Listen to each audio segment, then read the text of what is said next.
Salut à tous et bienvenue sur la nouvelle vidéo de la chaîne YouTube. Un nouveau petit vlog à Spa-Francorchamps. Donc c'est les 24 heures series pour les 12 heures de Spa.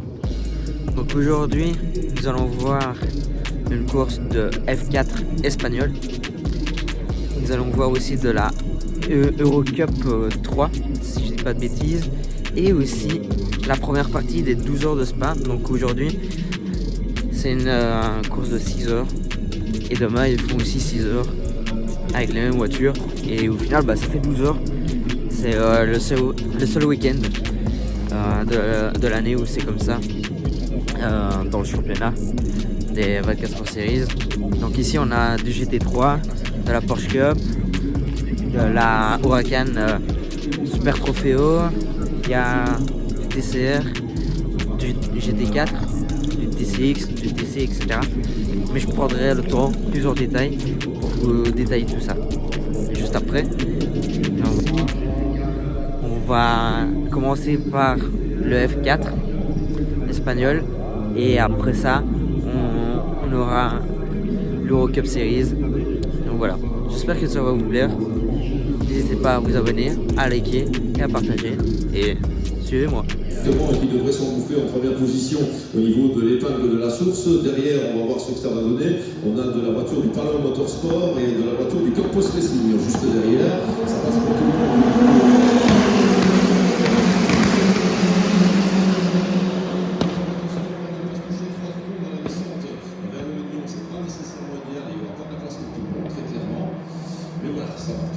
Se range en file indienne dans ce Léon et on attaque la montée de Kemel où avec ses monoplaces, on vous l'a dit hier, et bien le jeu de rock'n'roll avec Pierre-Louis Chauvet, Nick Gilkes, Esteban Masson, Tassana Paul, Itra Pouvazac, José Antonio Garfias, Sébastien Noguera.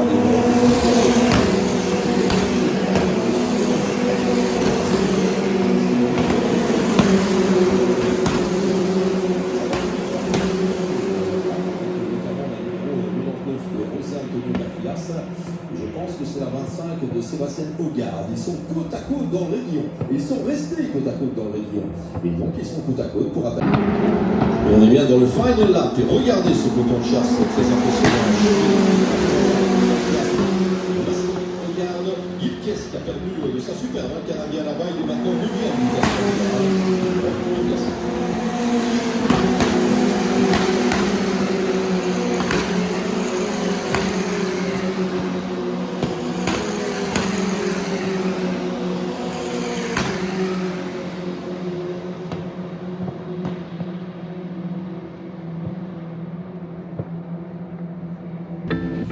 Donc ici, là, c'était la course de Eurocup 3. Donc c'est des châssis de F3. Mais vu que la Formule 3 est une course officielle de la FIA et qu'on doit avoir grade spécial, on ne peut pas appeler, même si c'est des Formule 3, ça, une course de Formule 3, du coup, ils ont donné Eurocup 3, 3 pour Formule 3. Et Euro, parce que c'est en Europe. Et voilà, donc c'était pour ça. Ici il y avait quelques Français qui roulaient d'ailleurs, dont Esteban Masson qui a été champion de F4 France, si je ne dis pas de bêtises, l'année dernière ou l'année encore avant. Donc il y a quand même un beau niveau présent sur le plateau, donc on va essayer d'aller le voir tout à l'heure et avoir un peu ses réactions et ses sensations à Spa. Donc voilà, et d'ailleurs on va voir la F4 France cette année à Spa, au moment des 24 heures de Spa. Donc c'est les mêmes voitures que celles du GP Explorer, c'est vraiment celles du GP Explorer qui seront là. Donc voilà. Allez, ici ça va être la F4 espagnole, il y a le podium qui va se faire pour la Eurocup 3 et après c'est la F4 espagnole. Donc la F4 espagnole c'est 25 minutes plus un tour. Donc les courses de promotion comme ça souvent jusqu'à la F3 on est sur des courses où on dit voilà c'est X temps, souvent c'est une demi-heure plus un tour, donc ça veut dire plus la fin du tour et voilà quoi. Donc pour essayer de limiter en termes de temps et aussi vu qu'ils sont jeunes, etc. Pour un peu les préserver, quoi. Et c'est go go go Kilo Lazari qui emmène Pedro Clérotte, Valerio Minichella, Noah Stromsted, voilà, et Enzo Delini. On va se faire donner, il a fait un mauvais départ, Kilo Lazari. Je pense qu'il est un peu refroidi par sa petite mésaventure à la sortie de la chicane. Alors hier, ça n'est pas passé du tout.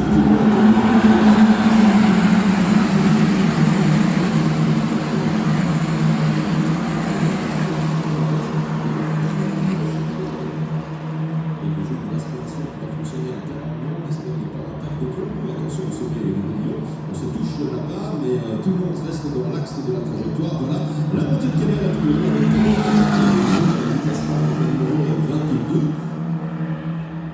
Et regardez derrière le premier freinage des combes traditionnellement avec dans cette chicane, Clérotte leader devant Lazari, Noah Stromsted notamment en 3e position. 4e place pour l'Australien Noah Laen, 5e l'Italien Valerio Rinucciella, 6e le Français Enzo Delini. Ensuite on voit qu'un autre Australien, Alex Delini,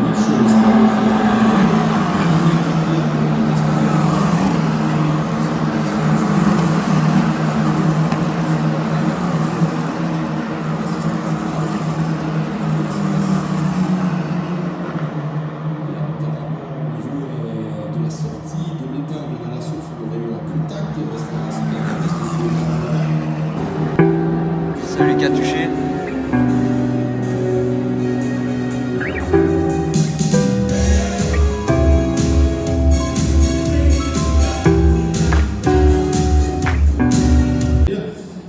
Clérotte, Rinucciella, Naël, Enzo Delini, le français, 4e, Noah Laen, 5e, Matteo De Palo, 6e. Où est passé notre Danois, Noah Stromsted? Il est 7e, il était en tête.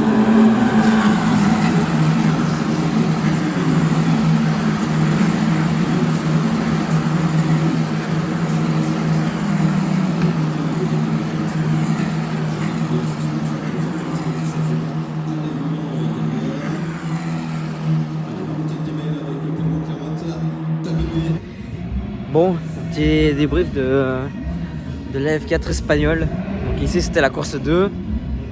Les autres ils sont là en dessous. Ah, il y en a, il est parti en tête à queue. Qu'est-ce qu'ils font? Ah ouais, mais c'est parce qu'ils doivent faire demi-tour et du coup ils font. Ils savent pas braquer Non. assez fort que pour aller direct. Non, ça braque pas du tout les F4. Enfin les voitures de course même en général. Du coup débrief. Donc une course de 25 minutes plus un tour. Alors on a eu le droit à 2 safety cars. Donc il y a eu une première. Il y en a qui a perdu un aileron avant. D'ailleurs vous l'avez vu. À la source. Et puis ici ils font restart et pendant le tour du restart ils sont allés se cartonner. Il y en a un ou deux, voilà, ils sont allés se mettre dans le bac. Il y en a 2, oui. Et du coup ils ont fait un restart pour 2 tours, pour les 2 derniers tours de course.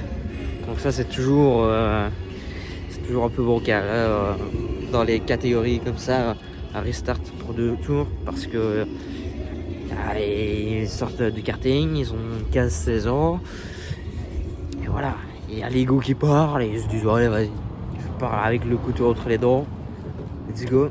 Et souvent ça se paye. Du coup voilà, ici on va aller voir un peu les F4 et les Eurocup Series, les Eurocup 3 pour vous montrer un peu de plus près à quoi elles ressemblent et peut-être ici s'il y a quelques pilotes francophones, essayer d'avoir un peu leur impression, etc. On va essayer d'avoir tout ça. Donc suivez-nous. Donc ici, voici les F4 qui viennent de faire la course. Donc ici c'est celle de chez Campos Racing. Donc ici c'est des Tatus, ceux qui font le châssis. Donc vous avez Migal et Tatus, les deux gros constructeurs de châssis. Donc les F4 c'est vraiment la porte d'entrée dans le monde de la monoplace. Donc généralement les pilotes ce qu'ils font c'est quand ils sont très bons ils font F4 puis Freca ou directement F3 puis F2 puis F1 quand ça se passe vraiment très bien. Donc ici voilà.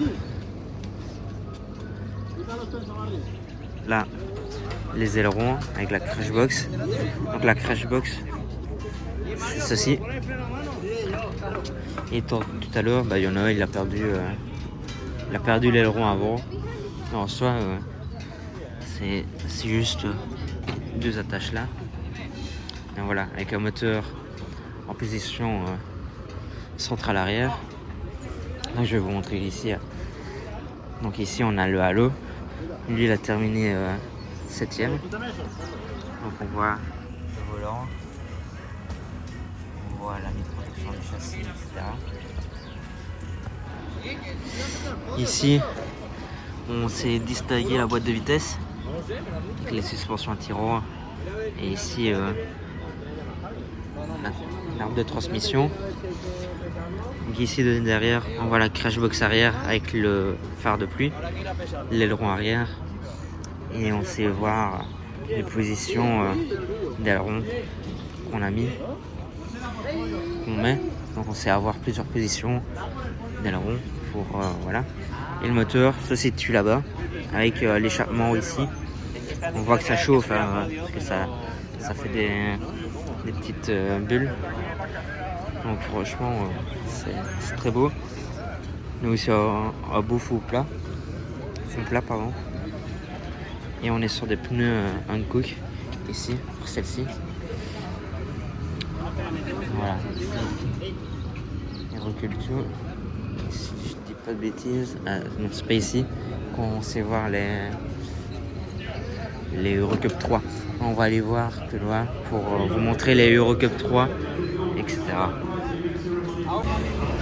Donc là on est toujours chez Campus Racing, mais ici là on est sur les Eurocup 3. Si je dis pas de bêtises, il y a aussi celle d'Esteban Masson, il doit être dans les parages.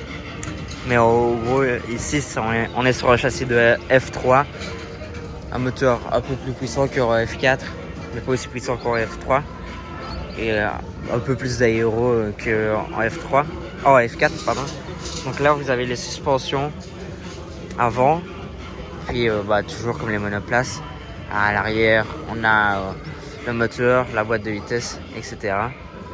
Et ici c'est un capot moteur d'ailleurs, tout en carbone, et c'est des voitures super légères, ça fait une demi-tonne à peu près, donc ça va super vite.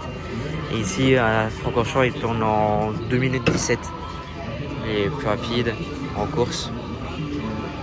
Voilà, ici on est aussi sur des pneus Hankook, si je dis pas de bêtises, donc voilà.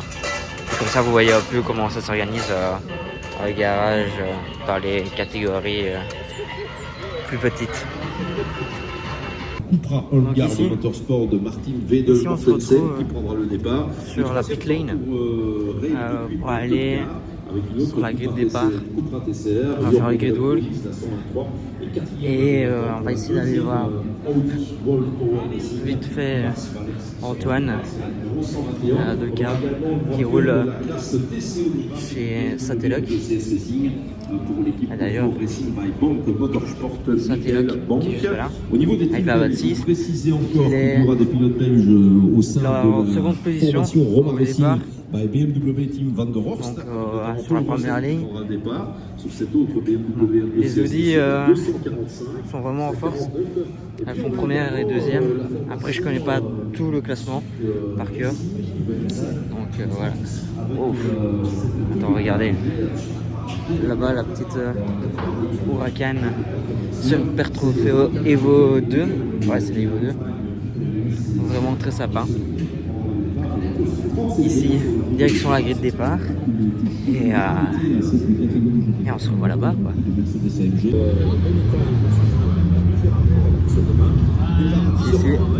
sur la grille de départ, avec la voiture qui a fait la pole. La Audi R8 GT3 Evo 2 avec Frédéric Verwich et la voiture de chez Satelloc.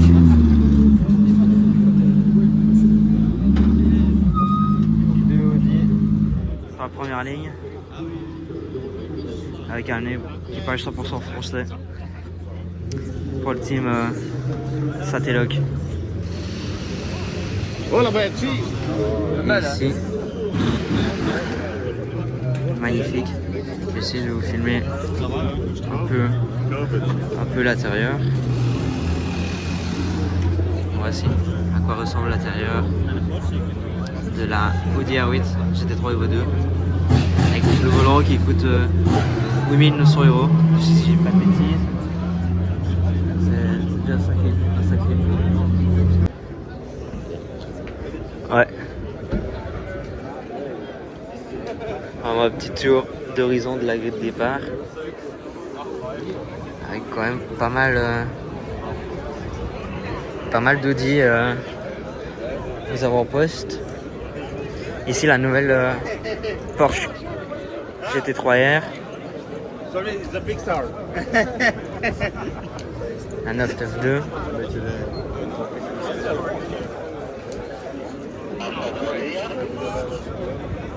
Magnifique. J'ai la chance de l'avoir juste avant sa présentation. Donc quand je vous dis juste avant, c'est vraiment juste avant. Je venais à peine d'arriver à Francorchamps avec, le 24 heures l'année dernière. J'ai eu la chance de faire quelques petites photos. Là encore, la R8. Evo 2, on la reconnaît surtout avec l'aileron arrière. Là, encore une GT3 R. Là aussi. Là, on arrive sur des Porsche Cup, etc. Donc voilà. Vraiment pas mal. On fera sur l'extérieur. Voici une voiture qu'on voit assez rarement. J'oublie à chaque fois son nom. La Vortex, voilà.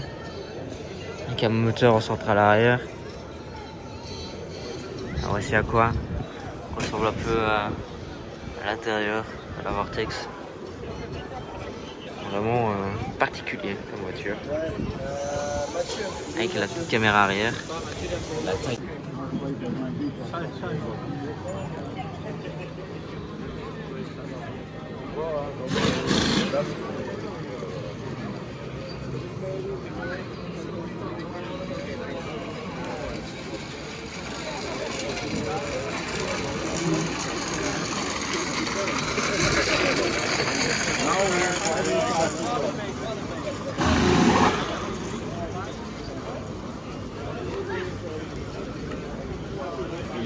Sur cette très belle grille de départ ici, un coup que nous sommes ce soir.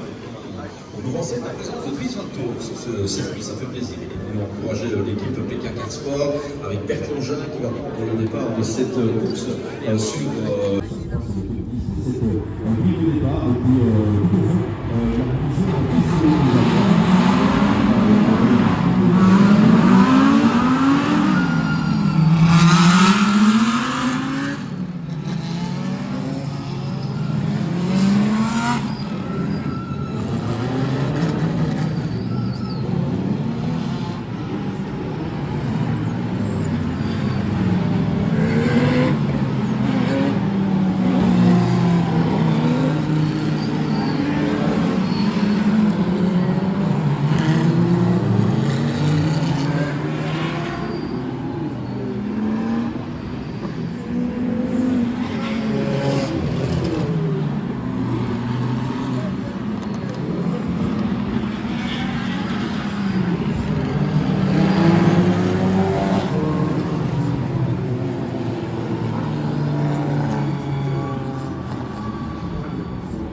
issu des box d'effort.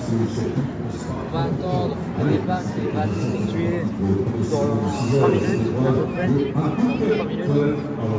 Donc ici, les 12 heures de spa, c'est en 2 parties. Donc on a première partie, c'est 6 heures. Donc aujourd'hui, samedi, et puis l'autre partie, les 6 heures, enfin les 6 heures restantes, se font demain. Juste après la course de F4 Espagne qui reste à faire. Donc c'est un peu spécial comme course. Une course qui se fait en 2 parties comme ça, mais toujours avec le même classement. Bon, on va regarder après tout ça. On a eu la chance de parler un peu avec Antoine, Lucas et ses parents. Super sympa. Donc, ici, on va essayer, si possible, pendant la course ou après la course, de poser quelques petites questions aujourd'hui. Et voilà. Donc, on se rejoint à nouveau pour le départ. Il y a des départ lancé.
Bon, ici il y a un code 60. Voilà, j'aurais pas dit mieux. Parce que là il drache. On était en train de manger notre frite là-bas et en fait il a commencé à un peu pleuvoir, mais tranquille. J'ai dit bah ça va, on va avoir le temps de terminer. Et puis on a senti que ça allait se corser un petit peu. Et on a bien fait. On a bougé, on est arrivé juste avant que ça drache vraiment fort. Enfin qu'il pleuve vraiment fort. Et du coup bah ouais, là ça rigole pas. Du coup bah là ouais. Ça va pas durer longtemps, mais voilà. Donc ici il y a un code 60. Donc les codes 60 au 24 Heures Series, c'est un peu comme les Ford Cursillo qu'on a en Wake ou en GT World. À part que ici c'est à 60 km/h et pas à 80 km/h qui sont bloqués. Et voilà, là il y en a qui sont allés un peu se planter, mais c'est parce qu'ils étaient en pneus slick et que la piste n'était pas encore assez mouillée pour passer en pluie. Mais ici il a draché d'un coup et du coup il fallait vraiment passer en pneus pluie.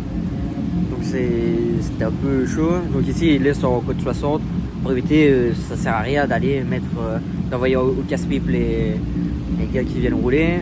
Enfin il y a aussi des filles évidemment, mais ceux qui viennent rouler juste pour le spectacle, ça sert à rien. Demain il y a encore une course, il y a encore 6 heures. Donc et là on est qu'au début, hein. Ça fait 1 heure sur 12 à peu près qu'ils ont roulé, donc voire même pas 1 heure.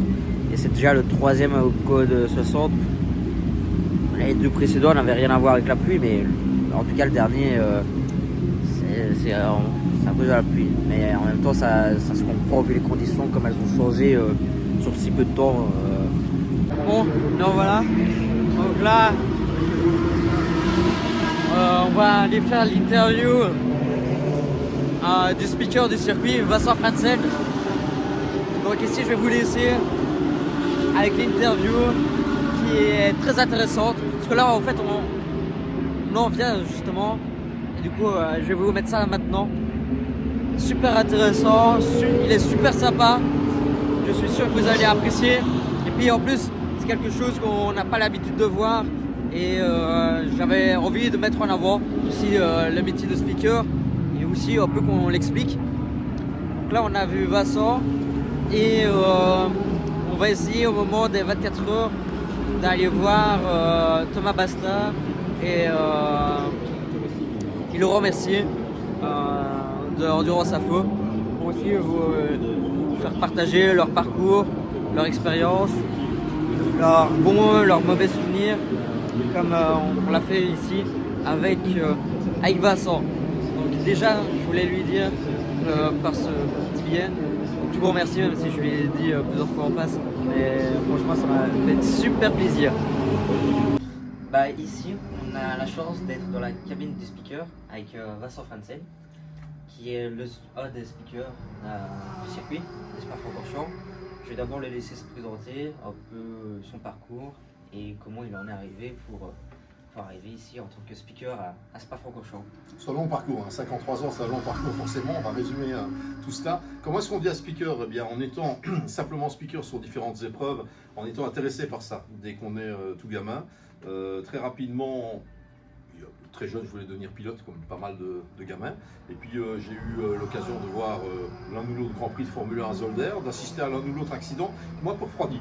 Et alors directement, je me suis intéressé à ce que faisait à l'époque un monsieur qui parlait à la télévision, qui s'appelait Richard Debert, qui commentait les Grands Prix pour la RTBF. Et je me suis dit, c'est une manière de faire du sport automobile sans prendre les risques des pilotes, ça m'intéresse. Et je suis resté là-dessus, et j'ai effectué mes débuts de speaker à Zolder, en compagnie de Giegers, qui est un peu mon équivalent en néerlandophone en Belgique. 30 ans plus tard, on en est toujours là, il est toujours speaker à Zolder. Je suis plutôt sur Francorchamps et sur la France personnellement. Et on peut saluer également le travail de Thomas Bastin, qui fait le même métier également et qui est à Manicourt ce week-end pour le championnat de France GT4 avec Laurent Mercier. Effectivement, ils sont tous les deux nettement moins bons, mais on les aime bien quand même. Thomas n'a pas de cheveux, donc c'est comme ça. Pour le reste, comment est-ce qu'on arrive à Francorchamps? Par la force des choses. Il faut savoir que ce n'est pas le circuit qui engage les speakers.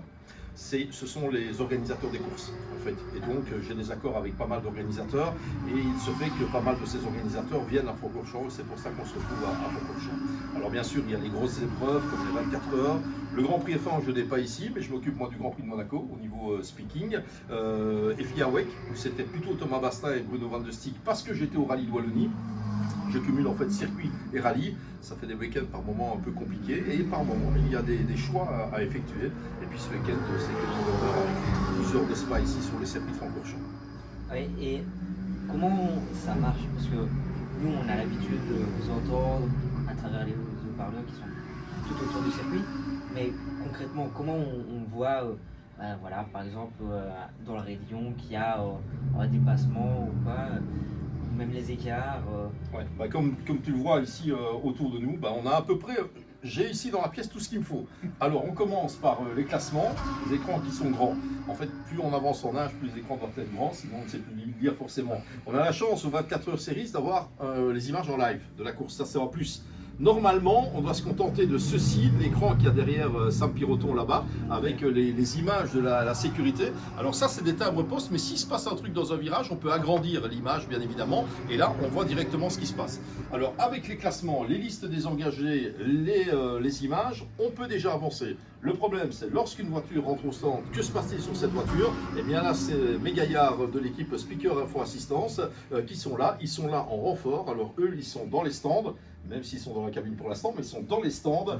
Et lorsqu'une voiture s'arrête, ils vont se renseigner auprès du team tout simplement pour demander ce qui se passe. Problème de boîte de vitesse, ça c'était le cas sur l'Audi de Rob Huff tout à l'heure. Problème de boîte de vitesse, par radio ils me le disent, et c'est pour ça qu'on peut annoncer l'info. Il faut savoir que le job de speaker, sans l'apport des classements, de la technologie et l'équipe qu'il y a derrière, oui, on peut commenter un classement en disant la 904 est devant la 26, la 69 et la 85. Il n'y a pas de plus-value au niveau info. Alors ce que j'aime bien, c'est apporter une info, une plus-value, de manière à faire vivre cette course naturellement. Ouais, et puis c'est une course de voiture qu'on voit entre guillemets, bêtement, juste en regardant les voitures, sans avoir les infos de speaker, bah, je vais pas dire que c'est fade parce que moi j'adore, mais c'est vrai que pour des gens qui sont pas forcément super passionnés, bah, ils vont se dire oui c'est bien mais ça manque un peu de vie et ça rajoute une dimension vraiment spéciale je trouve et C'est un obligé. charme C'est obligé. particulier. Sinon, on regarde passer des voitures. Le mieux, c'est d'aller au bord de l'autoroute et de regarder passer des voitures. Ça donne exactement la même chose. Il n'y a pas d'info, il se passe rien de particulier. À partir du moment où on regarde une course, il se passe des choses dans cette course. Et si quelqu'un peut aussi vous raconter la course, bah, c'est un plus. C'est aussi pour ça qu'on est payé en tant que commentateur. Hein. C'est pour permettre au public qui a payé sa place. Et ce week-end, c'est 10 € seulement sur Spa-Francorchamps par jour, donc c'est pas très élevé, avec une course avec 50 voitures, donc 15 GT3, ce qui est plutôt pas mal. Lorsque le public, le spectateur se met dans la tribune, si toute la sono fonctionne correctement du circuit, ah ben, il voit passer des voitures, mais il sait ce qui se passe également dans la course. Ouais, ça permet, pour une course aussi longue, hein, 2 fois 6 heures ici, pour ces 12 heures de Spa, d'être motivé, de rester accroché à un scénario de course en fait. Et c'est ça. On est là juste pour raconter une histoire. Moi j'aime bien raconter des histoires, comme tu peux le constater, et on est juste là pour ça en fait. Ouais, et quel est ton plus beau souvenir en tant que speaker, enfin pas forcément à Francorchamps, mais quelque chose qui t'a marqué? Écoute, il n'y en a pas. J'ai pas de plus beaux souvenirs parce que voilà, je vais pas dire que c'est de la Formule 1, c'est ceci ou c'est cela, parce que je prends autant de plaisir à commenter une course de 2 chevaux qu'une course de Formule 1 en fait. Le principal c'est de connaître les gens et quand on connaît des pilotes, des participants, etc. et qu'on a cette interaction, eh bien ça rend la chose assez excitante, peu importe ce qui roule, peu importe le type de voiture qui roule finalement. Donc voilà, il y a des souvenirs moins beaux lorsqu'on commente des courses dans lesquelles il y a des accidents sévères, ça c'est moins bien. Maintenant, des bons souvenirs, oui, bref. Je veux dire, les bons souvenirs, c'est quand on connaît les pilotes qui gagnent, quand ce sont des gens qu'on fréquente. Je pense en rallye notamment, au rallye de Wallonie la semaine dernière. On a vibré avec Cédric de Checo, avec Cédric Chorin, etc. Ce sont des gens que je côtoie dans la vie de tous les jours, en dehors des courses, bien évidemment. Alors ça donne une petite dimension supplémentaire quand ce sont des potes qui sont aux commandes, naturellement. On voit ici avec Mathieu Detry, etc. Donc c'est un peu pareil. Mais bon, quelque part, une course est une course. Ce matin, on a commenté l'Eurocup 3 et la Formule 4 espagnole.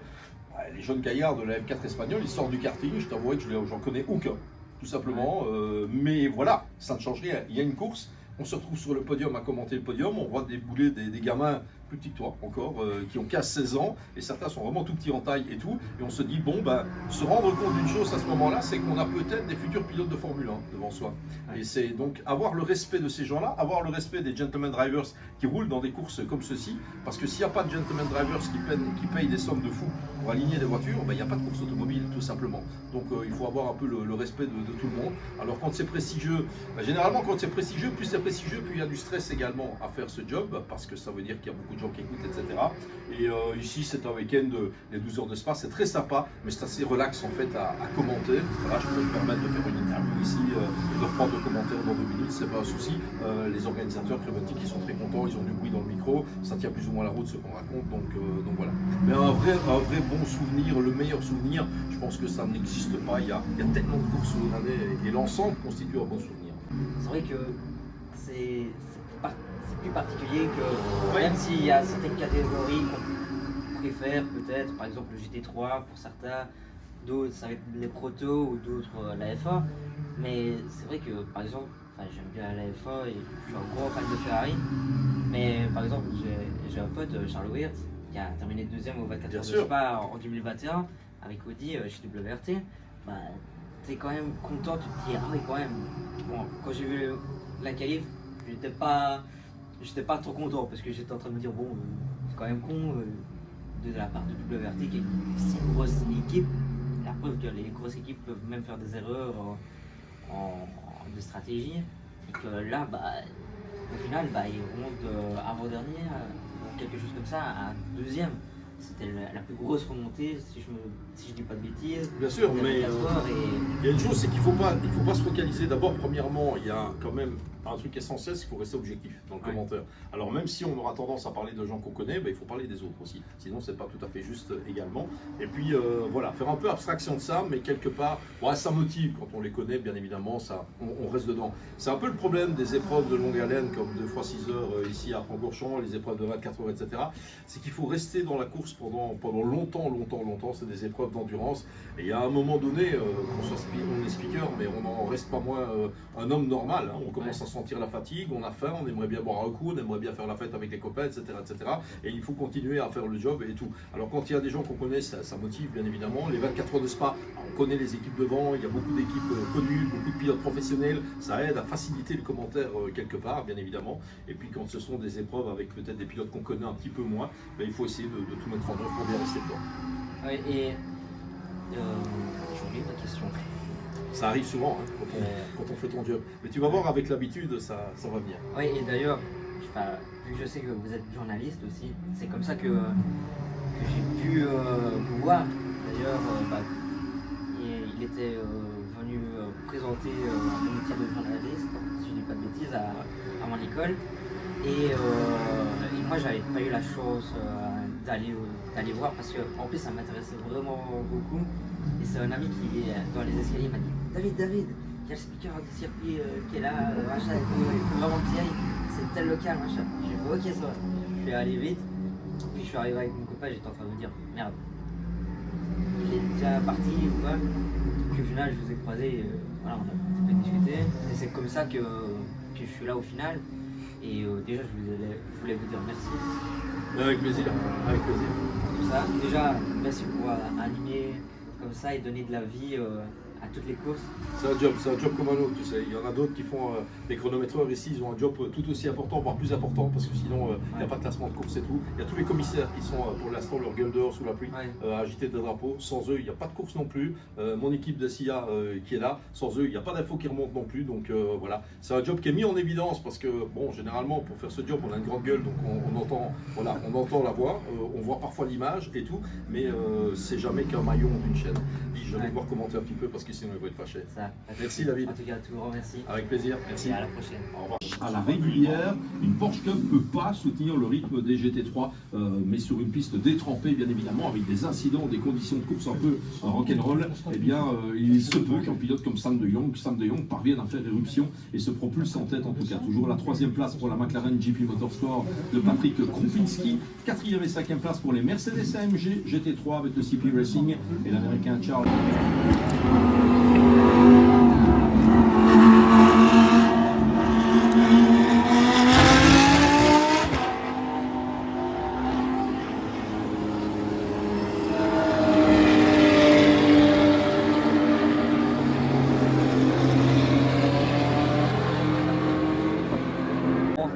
Après un nouveau code 60, ça vient de repartir, drapeau vert, et du coup on repart dans la bataille. Strong, Alpha de ses bruits.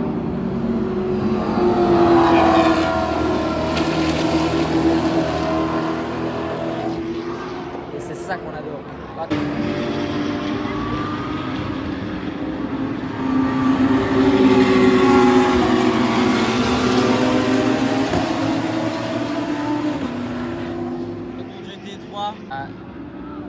Dessert.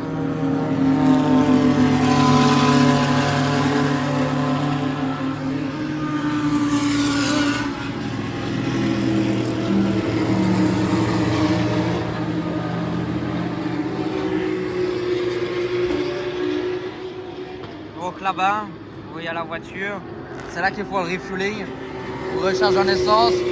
La voiture d'Antoine.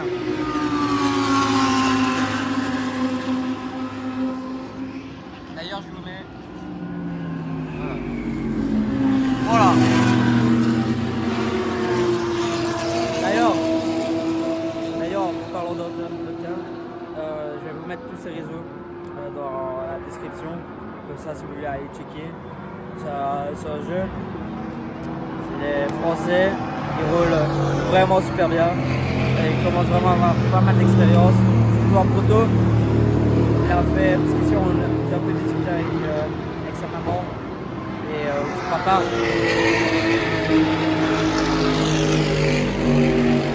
Ils sont super gentils.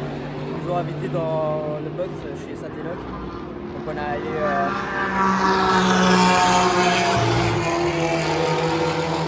passer une tête. Et du coup voilà, franchement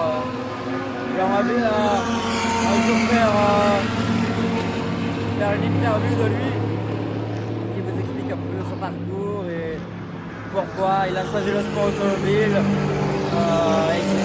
Pourquoi il a choisi d'aller surtout en endurance et pas dans la monoplace comme beaucoup, etc. Donc voilà, je pense que ça sera très intéressant et très enrichissant. Donc voilà. Mais je ne sais pas si ça se fera ce week-end ou dans une prochaine vidéo. En tous les cas, je vous tiens au courant. Et je vous mets déjà dans la description ces réseaux. Allez vous abonner, vous donner de la force. Et parce qu'il le mérite vraiment, il est vraiment super bon et je pense qu'il a un vrai bel avenir et bon potentiel. Il a vraiment un bon potentiel, vraiment. Et il a déjà montré en plus cette année en ILMS. Et il sera les leaders de son équipage. Et du coup, là maintenant il prend vraiment ses responsabilités à deux mains. Et ça, c'est top quoi. En plus, il a 18 ans. Il a commencé en LMP3 à 15 ans. 15 ans en LMP3. Il a fait karting LMP3. Le step est tout. Voilà. Vraiment, il lui donne de la force. Avec la voiture qui repasse encore.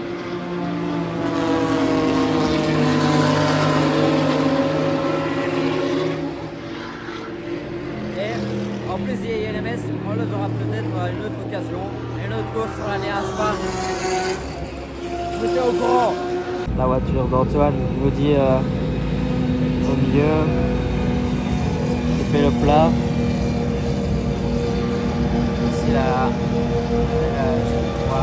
et chez Porsche. Bon, je profite de ce petit code 60 à nouveau pour vous dire C'est bien le cinquième. que ouais, là c'est le cinquième ou le sixième. Pour vous dire que ici à Hauts-de-Rédion, vraiment là-bas, c'est une patinoire. Il y en a pas mal qui sont repartis en slick et on a eu une 911 Cup qui a fait un petit état queue et puis on a eu la voiture de chez Az.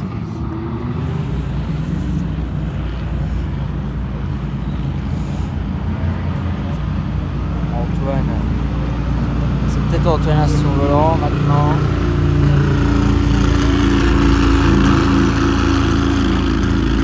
De la R8.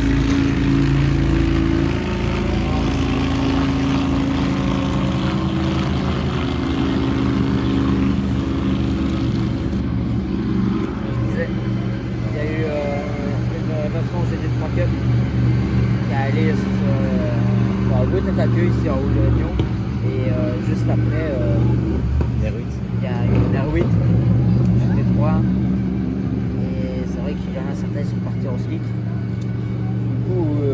C'était un peu tordu et un peu couillu si je puis dire de faire ça. Là c'était vraiment ouais, il fallait pas avoir peur quoi. Et à mon avis la direction de course s'est dit on va mettre un petit code 60 que tout le monde rentre au stand. Parce qu'à la route en Néog, pas que se cartonner bêtement. Donc voilà. À ce niveau-là de la course. Il reste 2h50 de course. Non, ouais, il reste 2h40, 2h30 de course ici à Spa. Donc pour la partie A. Et ici l'objectif aujourd'hui c'est d'être dans le tour du leader. Ceux qui veulent jouer la victoire, parce que sinon demain vous partez avec un tour de retard. Et un tour de retard, ok, demain vous avez encore 6 heures pour refaire la cerise, mais il faut quand même y arriver. Quoi. Du coup, c'est mieux de rester dans le tour du leader pour avoir plus facile. Du coup, là, en ce moment, là, il y a une salle et ça repart.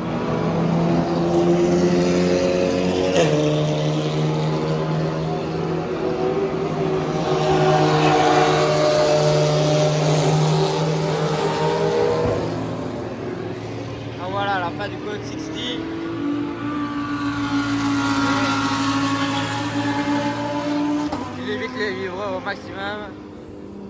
Et là, ils vont repartir.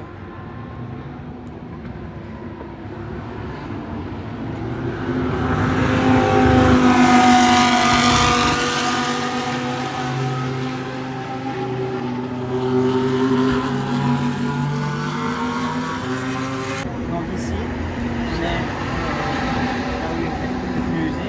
D'ailleurs, regardez les dégâts que ça fait, une piste en train de sécher sur un pneu pluie. À la base, regardez des sacs comme ça partout. Partout. Et encore là, le pneu il est bien usé. D'ailleurs, on le voit. Mais c'est tordre. Et là, c'était sur une piste séchante et on voit plus les traces. Vous voyez, le pneu a brûlé quoi. On voit encore ici, le pneu a vraiment brûlé et on voit que le carrossage est un carrossage plutôt comme ça. Donc c'est-à-dire que vous avez les pneus sur votre voiture qui sont plutôt comme ça. Donc ça c'est la partie qui va toucher le plus la piste et c'est ça qui va s'abîmer en premier.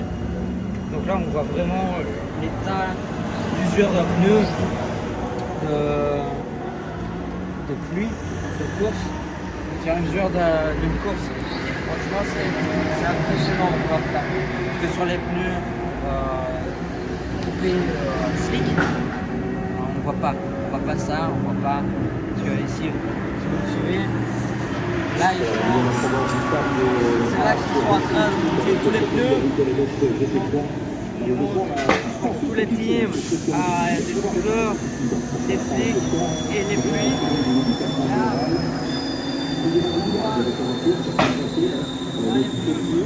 les pneus sont déjà montés avec les jantes.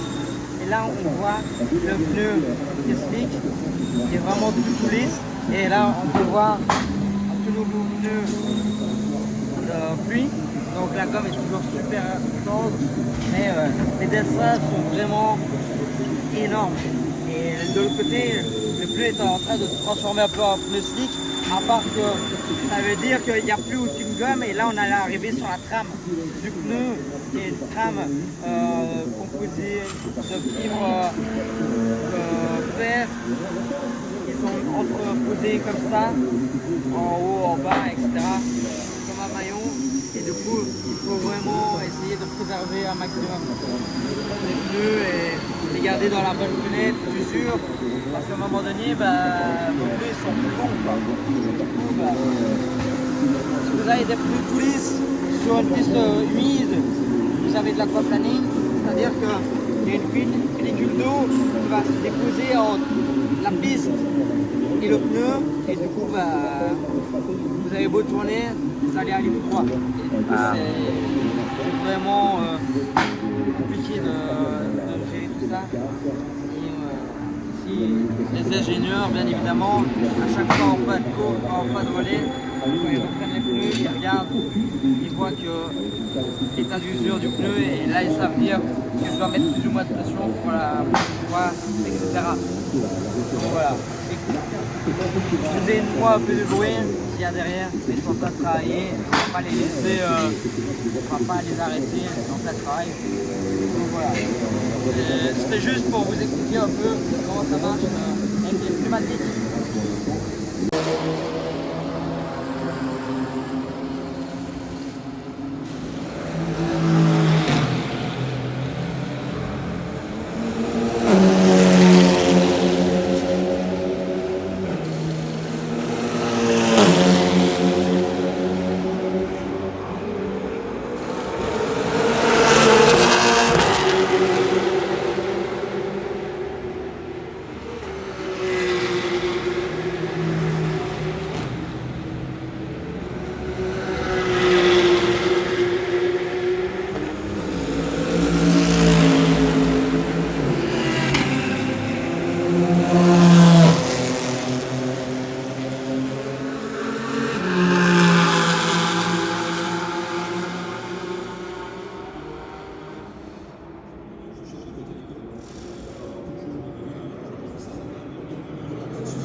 Voilà.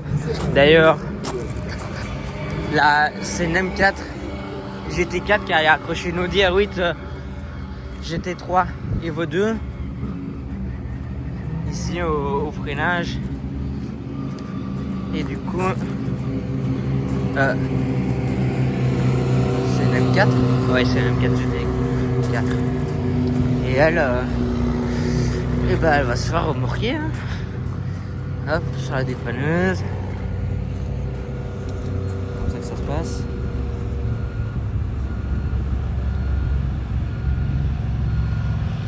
Hop, on la dépose.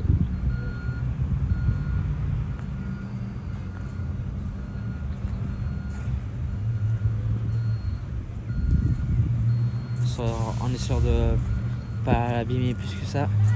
Là, on va aller là. Là, on va aller là-bas pour voir un peu s'il y a.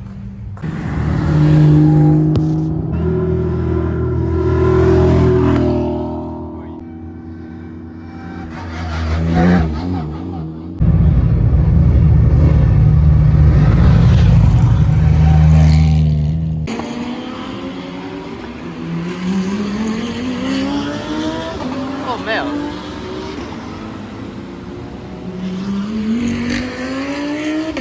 Bon, je viens de déposer mon pote Simon ici en dessous. Sur le passage, on a vu. D'ailleurs, normalement, je vous ai mis la vidéo, mais une des voitures impliquées dans le dernier incident qui a provoqué le dernier code 60. Et Antoine Deca était dans la voiture et il a eu un réflexe juste incroyable. Franchement, c'était juste fou parce que il y en a 3 qui sont allés, qui se sont percutés, qui se sont mis dans le bac, etc. Et Antoine les a évités en donnant un petit coup de volant à gauche. Il s'est dit bon, c'est pas grave, je vais dans le bac. Il est allé dans le bac, bon certes il a perdu un peu de temps, mais ça c'est pas bien grave. Parce qu'ici le principal aujourd'hui c'est de rester dans le tour du leader. C'est vraiment l'objectif principal dans la journée. Mais ouais. Et ici on était dans le box chez Saint-Éloc à ce moment-là. Et quand il est revenu de son stint, de son relais, parce qu'il y a eu un code 60 du coup qui est sorti. Donc un code 60 et il a dit oui j'aurais dû tourner à droite, ça serait passé, mais dans ce moment là c'est facile de dire après parce que voilà on réfléchit etc. Mais ouais, c'est dans ces situations là que tu reconnais les vrais bons pilotes. Pas aux autres. Cela, c'est juste un réflexe quoi. C'est vraiment, t'arrives, bam, un coup de volant pour essayer de te sauver alors que t'es deuxième, tu reviens comme un avion, etc. Franchement, il a vraiment bien fait. Et là, c'est reparti pour les quelques minutes restantes. Il reste un peu plus d'une demi-heure. Une demi-heure, 35 minutes à peu près pour la fin de la course qui va se terminer ici à 17h50.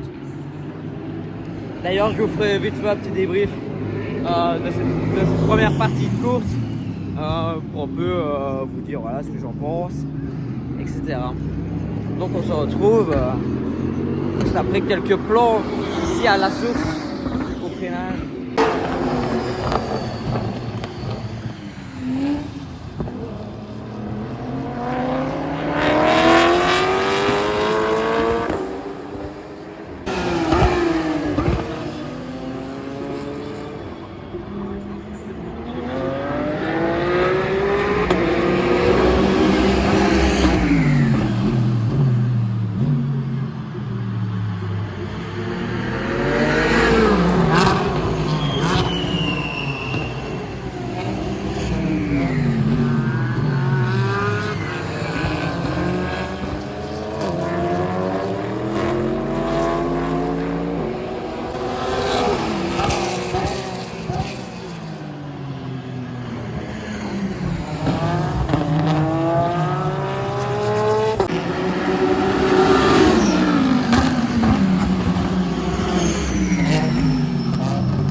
avancée pour l'équipe enfin, du premier segment. Et pas de journée ici à Francorchamps. Du coup, je vais vous faire un premier débrief de ces 6 premières heures de course. Donc ici, nous sommes à Spa. Il y a eu les 6 premières heures. On se retrouve demain, passez une excellente soirée. Très disputée avec l'apparition de la pluie qui a duré plus longtemps que prévu. Je dirais une dizaine de côtes 60 qu'il y a eu. Ou sinon une course très propre. La voiture d'Antoine, la numéro 26 de chez Satelloc, termine deuxième de ce premier segment à 7 secondes et quelques. Donc c'est vraiment nickel. Comme ça, les gens sont... Enfin, les gens. Comme ça, en fait, le principal ici d'aujourd'hui, c'était de rester dans le tour du leader, dans le segment 1. Comme ça, demain, en fait, les écarts, ils sont réduits à néant. C'est juste le nombre de tours effectués qui compte. Du coup, vraiment, rester dans le tour du leader, c'était primordial. Ça, c'est un premier point. Il y a eu quelques petites frayeurs en haut du rayon pour certains, des petites têtes à queue, etc. Mais rien de grave. À part ça, il y a eu un ou l'autre accident. Antoine qui a fait un dépassement. J'ai pas su le filmer malheureusement. J'étais en train de regarder et aussi de pouvoir profiter. Un magnifique dépassement à l'eau rouge dans le bas du rayon sur un retardateur. Il est monté sur le vivreur. C'était magnifique. Franchement, un dépassement de toute beauté. Et ensuite, il a fait un double relais. Vraiment, il était vraiment très très rapide. Il était vraiment dans les plus rapides. Ensuite, en fin de relais, une grosse frayeur. On était dans le team avec mon pote. Et vraiment, il a évité l'accident de justesse. Vraiment, je sais pas, c'est vraiment un réflexe. Là, c'est vraiment inné. Même nous, on savait pas comment il a fait. Mais franchement, un évitement inné. Et puis ensuite, il y a eu un code 60, donc un code 60 qui est apparu pour dégager les voitures qu'il y avait dans le bac à gravier. Il y en avait 2. Et puis il a passé le volant à la fin de son tour à Erwan qui a terminé le job en allant faire le job, quoi. Rester dans le tour du leader, être à 7 secondes, être deuxième, donc la même position de départ qu'aujourd'hui. Donc ça, c'est vraiment super. Que dire de plus? Les courses de F4, la course de F4 était vraiment bien, c'était vraiment rythmé, etc. Là, mais avec quand même un peu haché, avec certaines sorties. Puis la Eurocup 3, c'était bien, c'est des voitures qui vont un peu plus vite.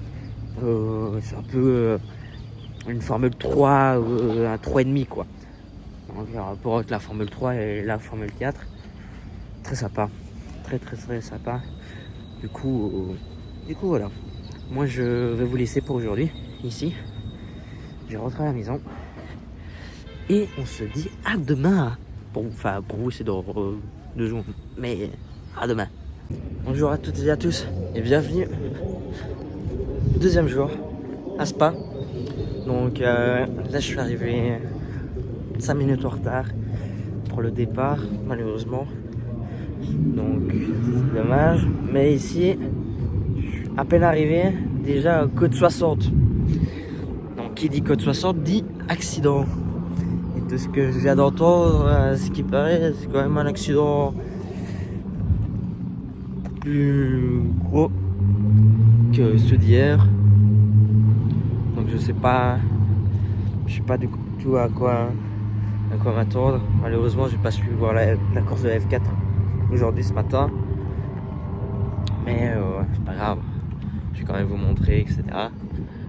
Donc là, après quoi, 5 minutes de course, même pas. Ouais, c'était après 4-5 minutes. Enfin, moi je suis arrivé 4-5 minutes en retard. Bah, j'entendais déjà, parce que l'Audi R8, quand elle est par exemple dans la pit lane aux 24 heures, etc., ça s'entend super fort. Ça fait vraiment gros ta-ta-ta-ta-ta-ta-ta-ta-ta-ta-ta, et qui s'entend de loin. Et du coup, je me suis dit, non, soit il y en a une qui est dans les box, ça pourrait être plausible, mais d'entendre si fort, c'est quand même, voilà.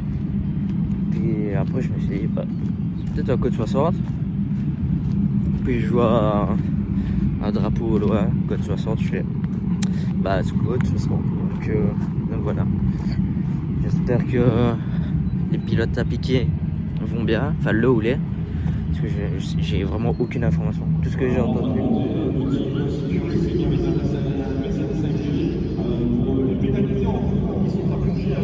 Ah bah voilà. Donc voilà, ici on se dirige vers là.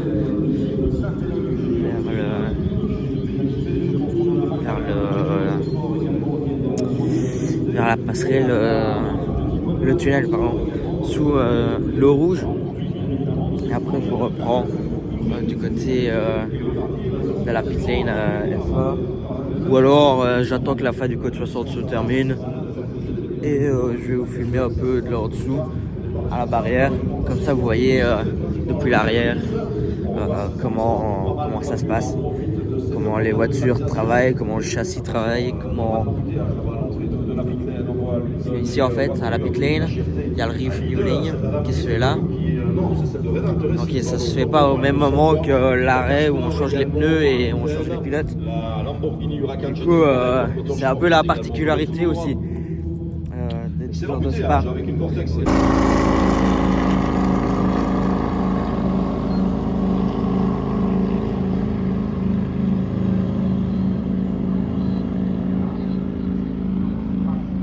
Donc voilà, là vous venez d'entendre la Audi R8 passer et on voit vraiment le gros bruit que ça fait. D'ailleurs, regardez, il y en a une qui a...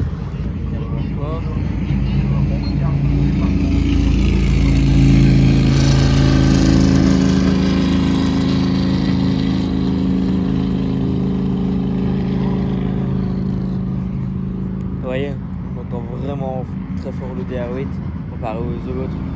Quand elle est en régime en code 60 ou autre, ou en Full Cielo, en GT World, ou quoi, elles sont pas allées dans la pit lane.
Donc voici la Mercedes, le capot avant de la MG GT3 qu'on a vu hier, accidenté en fin de course. D'ailleurs l'épreuve, hein. On a vraiment toute la calandre et le radiateur plié. Et là, du coup, ils préparent un nouveau de rechange en essayant d'avoir récupéré un maximum de pièces, etc.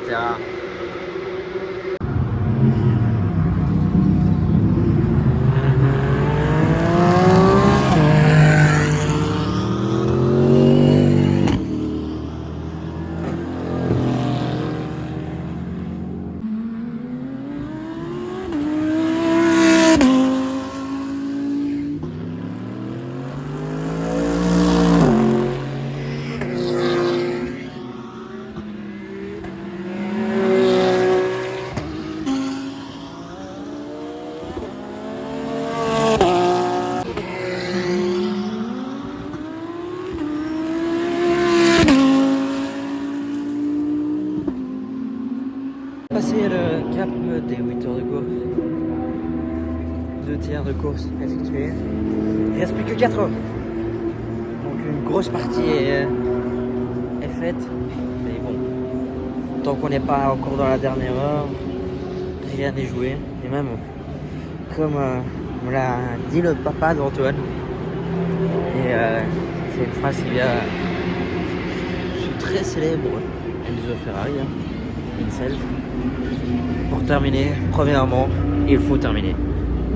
Et ça paraît un peu bête, mais c'est bien réel. Donc ici, après 2 heures de la partie 2, Antoine est en seconde position, derrière la Porsche de Herbert Motorsport, à 41 secondes du leader. Donc ici, on est assez bien parti. On va faire déjà un bon résultat. Il n'y a que 3-4 voitures qui sont encore dans le tour du leader. C'est super qu'il en soit de la partie. Il fait de beaux chronos. Mais voilà, c'est vrai que moi j'ai les repères chronométriques avec les GT3 des 24 heures de Spa qui sont pas équipés des mêmes pneumatiques, qui n'ont pas la même BOP. Parce que aux 24 heures de Spa, on est sur des pneus Pirelli. Ici on est sur des pneus Hankook. Donc aux 24 heures c'est des pneus Pirelli pour être un peu plus technique, c'est même les DHF. Donc il y a eu les DH, puis les DHE, et puis ici je suis passé en DHF l'année dernière ou l'année encore avant. Ici on se dirige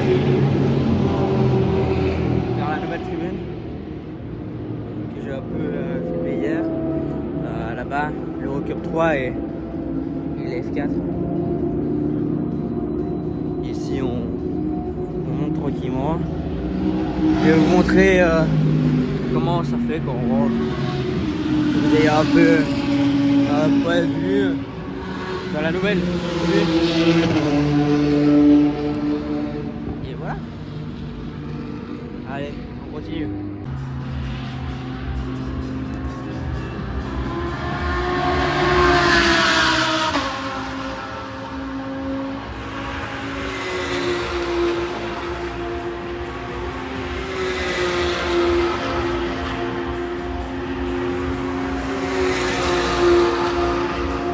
Voilà, je vous ai un peu filmé dans la tribune.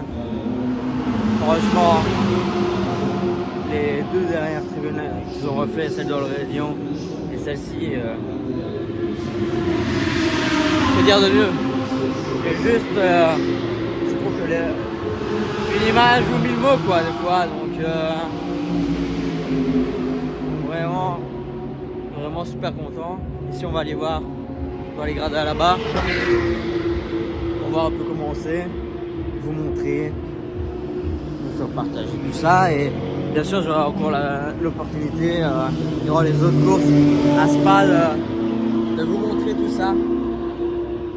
Bon, si vous aimez pas monter, dommage, Francorchamps c'est pas fait pour vous. Mais ça, En vidéo, ça monte pas trop.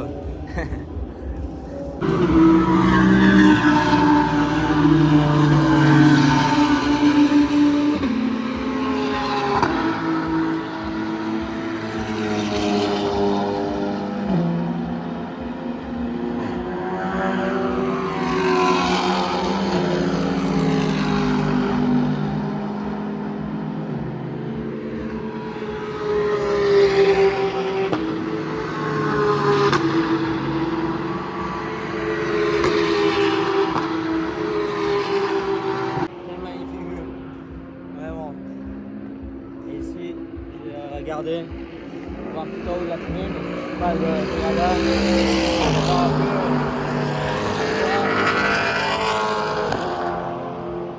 ça c'était la histoire. On va voir un peu comment on voit et vous montrer.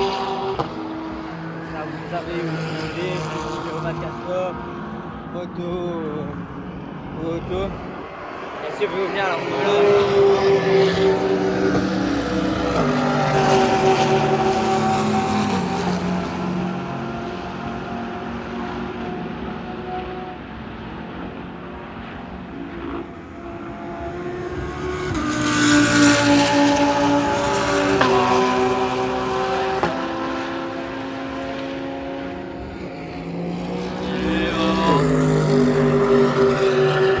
vraiment une vue apprenable sur tout le site. C'est compliqué de faire mieux. Compliqué de faire mieux.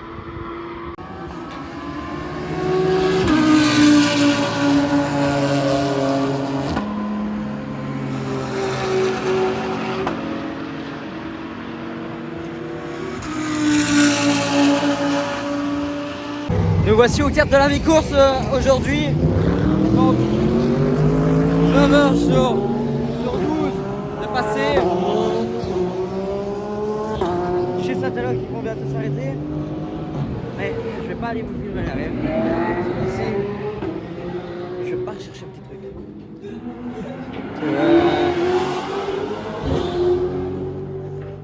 Que j'ai vu tout à l'heure. Et what happened? Ok. Ok. Mais ici, je vais pas chercher un truc à la source pour faire signer en fan signe. Du coup, comme de bavardage, récap, Antoine, il a fait ses relais. Il a passé le volant à Erwan. Parce que c'était Paul qui avait fait le premier relais. Antoine qui a fait les suivants. Et ici, ça va être Erwan qui va reprendre le relais au prochain arrêt, qui va s'effectuer sous peu. D'ailleurs, il va rentrer maintenant. Je vais voir, se préparer. Je vais vous filmer ça depuis l'autre côté de la piste.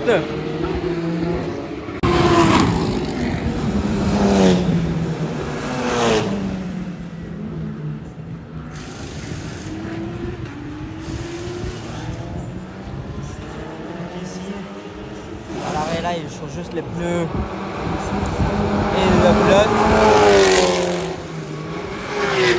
C'est du côté des box 24 heures qui font le refueling.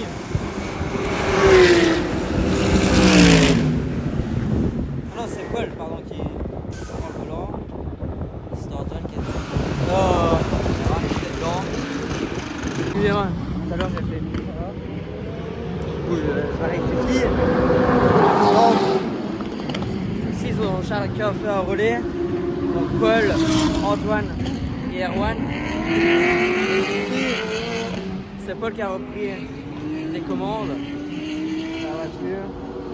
Donc là, ici après il va devoir s'arrêter pour faire le refueling dans les box 24 heures.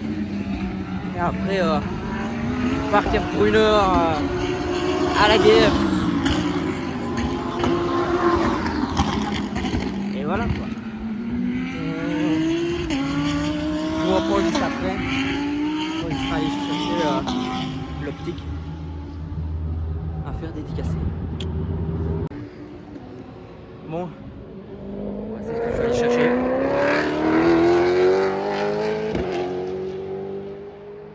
Donc, vous allez me dire, qu'est-ce que c'est?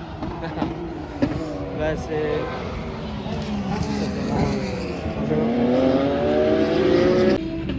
donc certains reviennent avec des pneus, d'autres avec des morceaux d'Audi, R8 GT3 LMS pardon. Donc ici c'est l'optique arrière d'une Audi R8 GT3 qui a eu une touchette à hauteur de la source.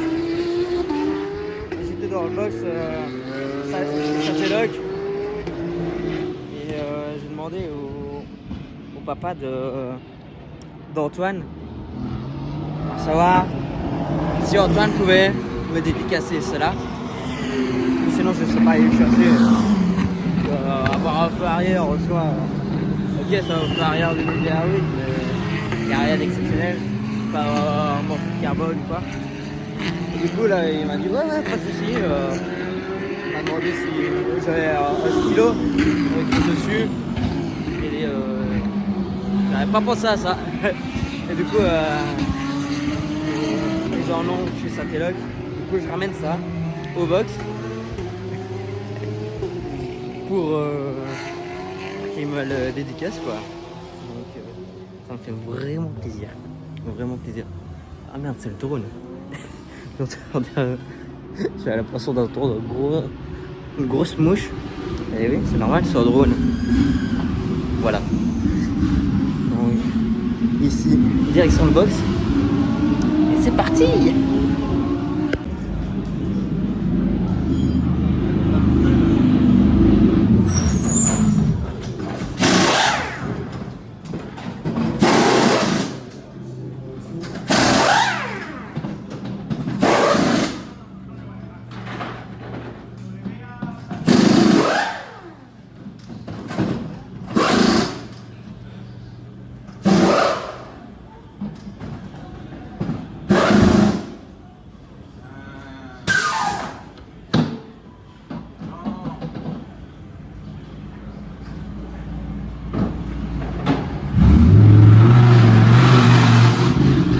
Ici nous revoilà.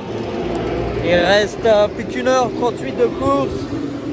Antoine vient de reprendre le volant après le relais de Paul qui a fait un très bon travail. Franchement en fin de relais il est revenu fort Paul. Ils étaient entre une case et une 20 et il a réussi à revenir à 55 secondes du leader. Donc franchement super bien. Ici au box ils ont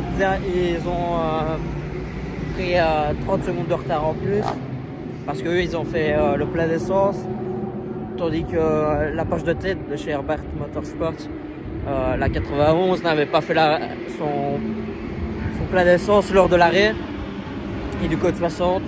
Du coup ici c'était un arrêt qui était prévu. Donc ça c'est top, c'est tombé pile au bon moment, le code 60. Et ici, dans tous les cas, la Porsche de tête devra faire un pit stop pour comment dire, pour se ravitailler en essence. Donc au final, ça devrait plutôt être pas mal. Ici, je me dirige vers Blanchimont pour vous montrer un peu les vitesses de passage. Et en même temps, je vais vous montrer à la chicane bus stop. Comme ça, vous avez un peu une vue globale. Mais si vous voulez voir les tours complets du circuit, il y a ma dernière vidéo qui est sortie. Là, c'est des on-board complètes en Cayman GTS. Et sinon, il y a aussi dans la vidéo de présentation de la Cayman GTS des on-board. Ici, je vais pas faire un tour complet du circuit. Et voilà, je profite d'être dans les box, etc. Chez Satella qui sont super sympas aussi. Ici en sortant, j'ai discuté avec des mécanos de là-bas. Franchement super sympa. Et ici j'espère juste de voir Antoine au 24 heures quoi. C'est la plus grosse et la plus belle course de GT3 au monde. Et ici d'ailleurs le voilà.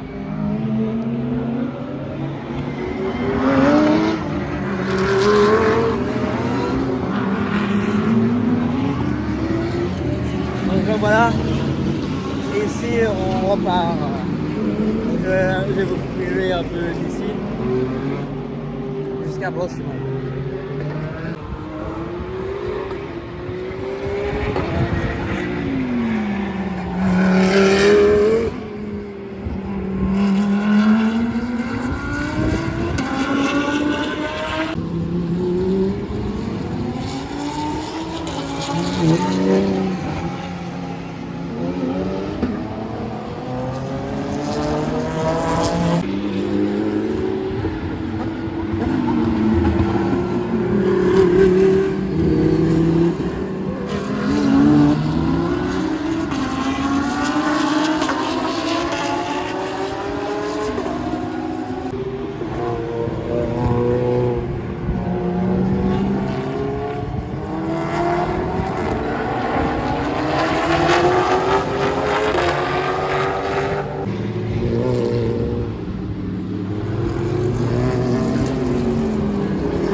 Quatrième côte 60 de la journée.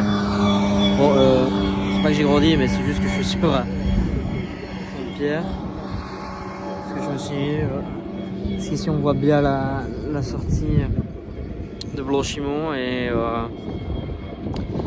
le bus-stop. Et encore côte 60. Quatrième. Alors qu'il reste une petite heure et demie, 1h20, un truc comme ça. Parce que quand j'ai quitté le box, il restait 1h38 de course. Donc voilà. Côte 60, tout le monde à 60 km/h, hop, un tour de circuit en 7 minutes. Merci les maths. Donc voilà. Bon, je vous dis au courant.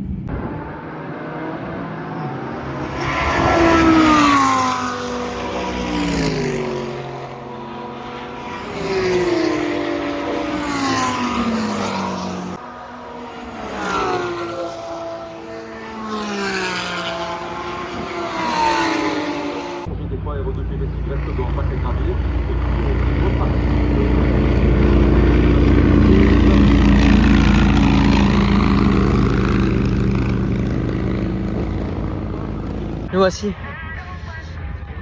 15h31, 59 minutes de course restantes.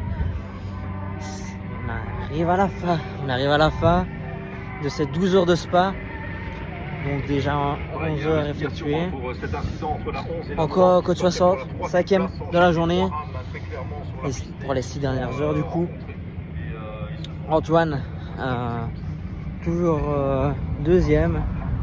Après là j'ai pas les écarts, je vais pas vous mentir, parce que là je suis allé jusqu'à Blanchimont. Bah d'ailleurs je vous ai mis quelques extraits de vidéo juste avant. Mais j'aurais bien voulu faire plus de prise de vue là-bas, mais côte 60 etc. quand j'ai vu l'heure, je me suis dit bon, David, il faut vite que tu ailles au box. Comme ça, tu vas voir la fin de la course là-bas. Et voilà. Donc je sais bien ici que je vais moins filmer que d'habitude. Et voilà, j'espère que vous comprenez. Ah bah voilà. Donc je pense que Antoine a terminé son relais. Ça a été un relais un peu plus court pour céder le volant peut-être à Erwan. Après, il fait peut-être les 2 derniers relais. Je ne sais pas. Je suis pas sûr. Je suis pas sûr de l'un comme de l'autre. Donc je préfère vous le dire. Retour au box pour moi aussi, comme les voitures, pour un peu profiter de la fin de la course dans le box, en espérant de les voir sur le podium, et même sur la plus haute marche du podium, j'espère.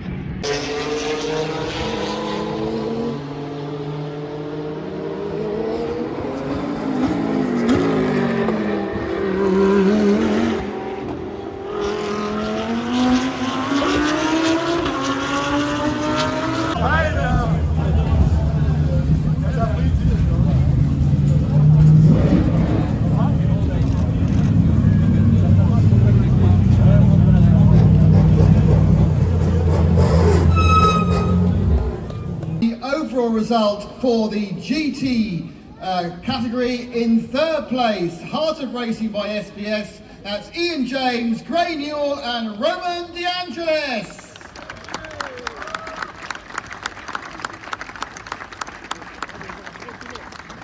In 2nd place, the 91 car of Herberth Motorsport. That's Ralph Bond, Daniel Alleman, Robert Renauer, Lauren Heinrich and Alfred Renauer.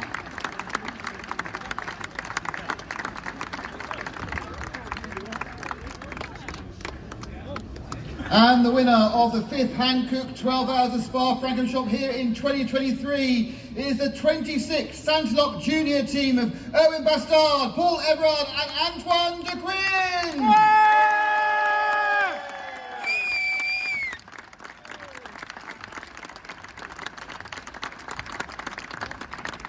And now for the national anthem of the winning team.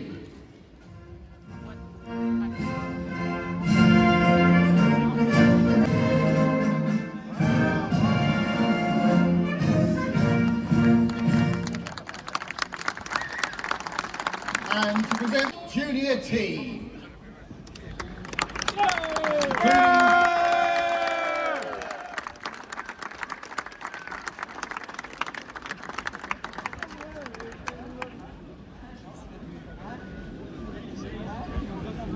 And we also have the special Spa-Francorchamps Winners' Trophy, which also, of course, goes to Santalok Junior team. Hang on, wait, that's it, yes. Thank you.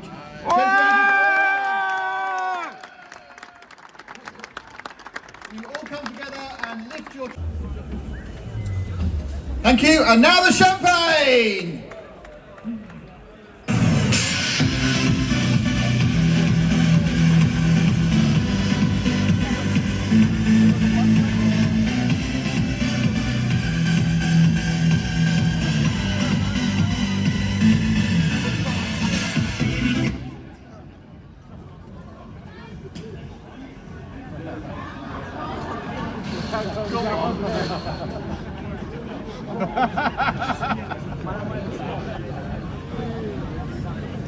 Okay, brief. Voilà, c'est en étant rentré à la maison que je vais conclure la vidéo ici, de ce vlog aux 12 heures de Spa. Alors, Antoine, avec Paul et Erwan ont gagné. Franchement, j'étais super heureux. J'étais dans le box pour les 40 dernières minutes. Et franchement, avec la tension, etc., c'était juste fou. Franchement, je suis super content. Parce que comment on m'a accueilli chez Satelloc. C'est surtout grâce aux parents d'Antoine et Antoine qui sont super sympas. Franchement, je vais vous mettre tous les réseaux d'Antoine dans la description. Allez vraiment le suivre, allez vous abonner, etc. Parce que ça, plus ils ont d'abonnés, enfin plus il a d'abonnés surtout, plus les sponsors viennent, parce que ça fait plus de visibilité. Mais j'étais super heureux pour lui. Et cette victoire qui, en plus avec la manière, 1 minute 57, si je dis pas de bêtises, d'avance. Même si on a stressé jusqu'à la fin, c'est juste à la sortie du dernier virage qu'on s'est dit c'est bon, c'est gagné. Parce que comme a dit plusieurs fois le papa d'Antoine, et c'est une citation qui vient d'Enzo Ferrari, que j'adore. Pour terminer premièrement, il faut terminer. Et c'est tellement vrai, en plus dans le sport automobile. Donc c'est sur ceci que je vais conclure. Vraiment, encore tout gros merci. Je sais bien que je le répète plusieurs fois, mais franchement, ça me fait super plaisir. Bien sûr, j'espère de voir Antoine avec Paul et Erwan au volant de l'Audi à Spa en 24 heures pour voir où ils en sont par rapport au top de la discipline. Donc voilà, que dire de plus à part vous dire merci. Déjà, on est plus de 100 sur la chaîne, c'est incroyable. Je m'attendais pas à avoir des débuts ainsi, avoir eu un spectacle pareil ce week-end à Spa, juste magnifique. Malheureusement, j'ai pas été là au départ de la course 2. Je suis arrivé plus tard, comme je vous l'ai dit. Mais bon, c'est pas grave. On a eu un final incroyable avec un spectacle, mais juste. Et en plus avec des GT3, des TCR, etc. C'est incroyable. Moi, les GT3, ça fait partie de mes voitures préférées dans les modernes, avec les protos du Mans. C'est vraiment ces catégories-là que j'adore. Donc voilà. Ici, moi, je vais vous laisser pour aujourd'hui. Le prochain rendez-vous, c'est les Spa classiques. J'espère vous y voir nombreux et nombreuses. Donc, abonnez-vous, mettez la cloche pour pas louper les prochaines vidéos. Likez et partagez. Bien sûr, commentez aussi, parce que le référencement, ça aide beaucoup. Moi, j'ai été interrompu pour conclure. Mais enfin, soit. Donc, pour ne rien rater, abonnez-vous, mettez la cloche. Et on se retrouve au Spa Classique le week-end prochain. Allez, ciao.